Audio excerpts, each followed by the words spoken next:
Welcome to our channel. నేను మీ నవీన్. ప్రస్తుతం మనం జీవీఎస్కే న్యూట్రాసిటికల్లో ఉన్నాము. మనతో ఉన్నారు GVSK nutraceutical managing director doctor Kishore Kumar గారు. హాయ్ సార్, నమస్తే. నమస్తే సార్. 60+ 60 ఏళ్ళ వాళ్ళు కూడా సరే ఇలాంటి ప్రోడక్ట్స్ వాడారు అని అంటే ఆ ఏజ్లో వాళ్ళకి ఎరెక్షన్స్ బాగా వస్తాయి, అంగం గట్టిపడుతుంది, ఎక్కువసేపు టైమింగ్ ఉంటుంది అంటున్నారు.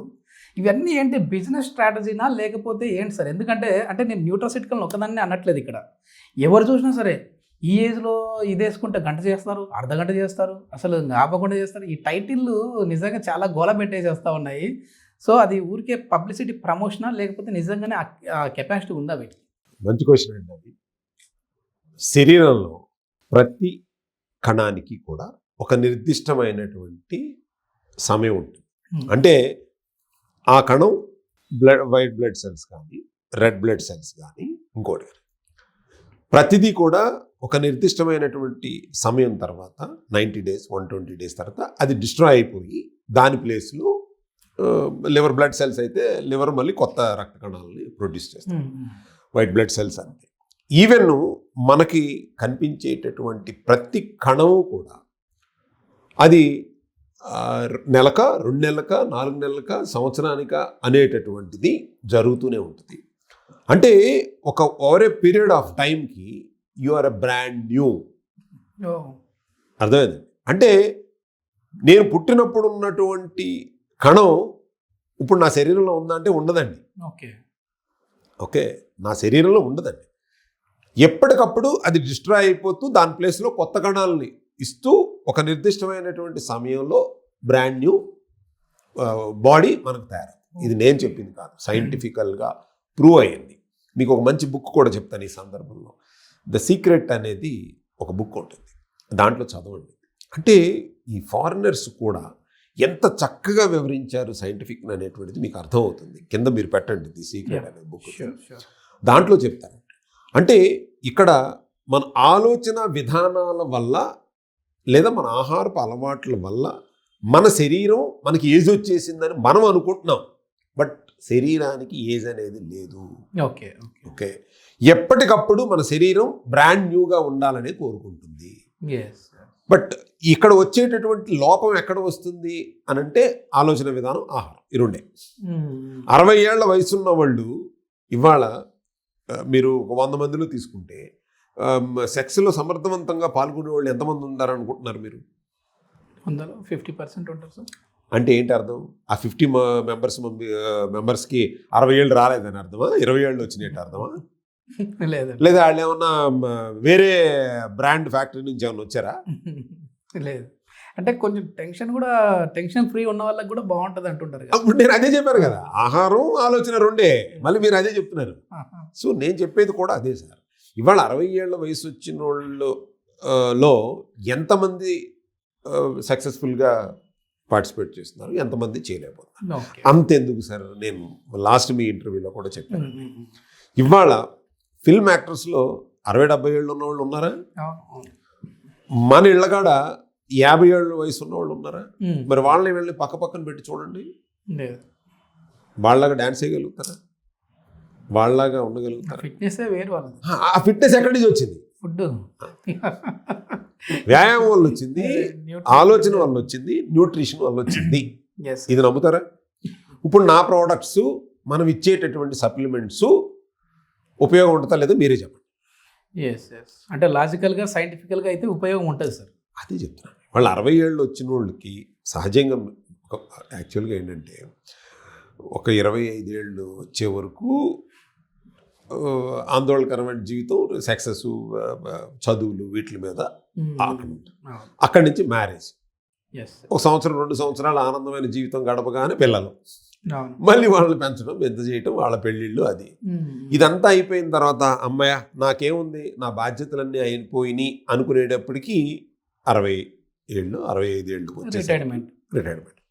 ఆ రిటైర్మెంట్లో ఆనందంగా ఉందాము అనుకునేటప్పుడు ఒక మన ఉమ్మడి కుటుంబంలో అయితే కనుక, అంటే ఇవాళ మైక్రో అయిపోయారు కానీ ఉమ్మడి కుటుంబంలో అయిపోతే వీళ్ళిద్దరు అన్యోన్యంగా ఉంటే అమ్మ నాన్న ఒక గదిలో ఉంటే ఏమనుకుంటుందో కోళ్ళం, అత్తమామ ఒక గదిలో ఉంటే ఏమనుకుంటారు, ఇంకోటి ఇదొక తలనొప్పి.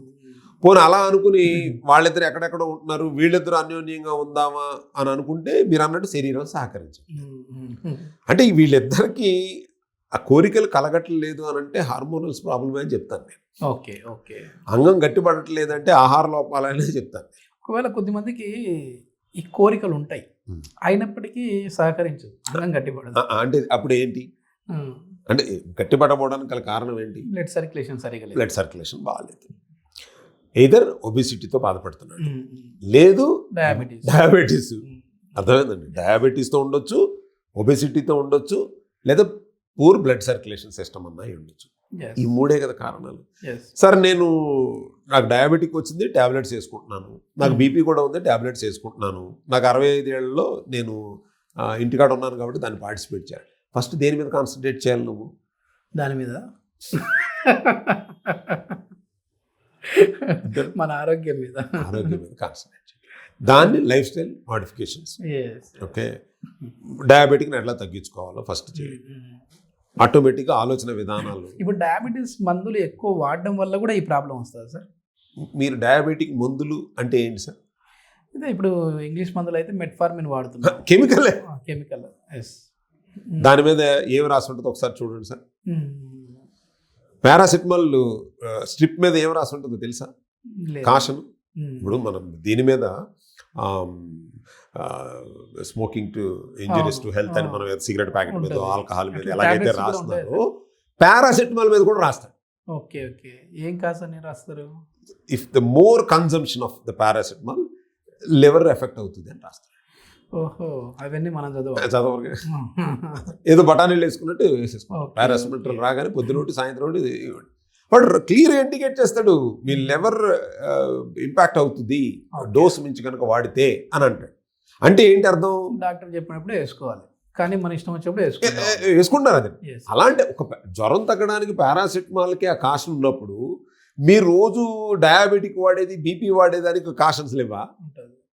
ఎందుకని అది కెమికల్, ఇది కెమికలే, కాషన్ ఉంటుంది కదా. మరి ఇప్పుడు కెమికల్, యూఆర్ ఫీడింగ్ కెమికల్స్ అండి కంటిన్యూస్గా. మీరంతా ఇప్పుడు డయాబెటీస్ ఉన్న వాళ్ళకి ఈ డయాబెటిక్ ఎరెక్టైల్ డిస్ఫంక్షన్ వస్తే అట్లాంటి వాళ్ళకి న్యూట్రాసిటికల్ వాడుతూ, న్యూట్రీ ఫుడ్ తీసుకుంటూ సప్లిమెంట్స్, డయాబెటీస్ని అదేవిధంగా ఈ ఎరెక్షన్ ప్రాబ్లమ్ని కూడా మనం కరెక్ట్ చేసుకోవచ్చు. 100%. సార్ మీకు డయాబెటిక్ వచ్చింది అని అంటే మీ అనారోగ్యాలకి గేటు మీరు తీశారని అర్థం సార్. Okay okay. ముందు ఆ గేట్ క్లోజ్ చేసేద్దాం. ఎందుకని? అదేమి సీరియస్ డిసీజ్ కాదంటున్నాను. Okay okay. మీకున్నటువంటి లైఫ్ స్టైల్ డిజార్డర్ని కరెక్ట్ చేసుకోండి. ఆర్డర్లో పెట్టారు. 1 గంట వ్యాయామం చేస్తారా? చేయండి. టైప్ 2 డయాబెటిక్ నేను చెప్తున్నాను. మీరు 1 అవర్ వ్యాయామం చేస్తారా? చేయండి. ఒక అరగంట సేపు సన్లో ఉంటారా? ఉండాలి. ఒక 2 లీటర్స్ వాటర్ తాగాలి. కార్బోహైడ్రేట్ కన్జంప్షన్ తగ్గించండి. మీ ప్లేట్ 60% వెజిటబుల్స్, ఫ్రూట్స్ పెట్టండి, 40% కుక్డ్ ఫుడ్ పెట్టుకోండి. మీరు డయాబెటిక్ ఉన్నారు అని కనుక అనుకుంటే 1 డే మీల్కి వస్తే బెస్ట్. ఒక పూట మీరు కడుపు నిండా భోజనం చేయండి, సాయంత్రం అవాయిడ్ చేయండి. ఓకే. ఈ చిన్న మాడిఫికేషన్ చేసుకుంటే గనక డయాబెటిక్ తగ్గుద్ది. నువ్వు ఏదైతే ఆనందకరమైనటువంటి జీవితం గడపాలనుకున్నావో దానికి పరిష్కారం మొదలవుతుంది. Okay okay. అప్పుడు మనం ఇచ్చే ఫుడ్ సప్లిమెంట్స్ పనిచేస్తాయి. అదే కానీ ఇప్పుడు మనం ఇచ్చే సప్లిమెంట్స్, నాకు డయాబెటిక్ ఉంది, రోజుకి నేను 4-5 ట్యాబ్లెట్స్ అవి వేసుకుంటాను, ఈ ప్రాబ్లం ఉంది అని అన్నారనుకోండి, నేనేమంటాను, ముందు అది కరెక్ట్ చేద్దాం రండి అంటున్నా. నేను చెప్పే సింపుల్ వీటిని మీరు పాటించండి అని చెప్తున్నాను. అది ప్రాబ్లం కనుక రెక్టిఫై చేసుకుంటే అసలు ఇది ప్రాబ్లమే కాదు. ఇది మొత్తానికి ఏంటంటే 60+ అయినా సరే ఒకవేళ ఈ ఎరెక్షన్ ప్రాబ్లం ఉన్నా, అంటే కొద్దిమందికి కోరికలు ఉన్నా, అంగం గట్టిపడట్లేదు అనే వాళ్ళకైతే ది బెస్ట్ మెడిసిన్స్ ఉన్నాయి. దీన్ని మెడిసిన్ అనే కంటే కూడా సప్లిమెంట్స్, న్యూట్రీ సప్లిమెంట్స్ ఉన్నాయని చెప్పేసి డాక్టర్ కిషోర్ కుమార్ గారు చెప్తున్నారు. దీనికి సంబంధించిన పూర్తి వివరాలు ఏదైనా కావాలంటే కాంటాక్ట్ నెంబర్ ప్రొవైడ్ చేస్తున్నాం, మీరు నేరుగా వారితో మాట్లాడచ్చు. Thank you sir. Thank you.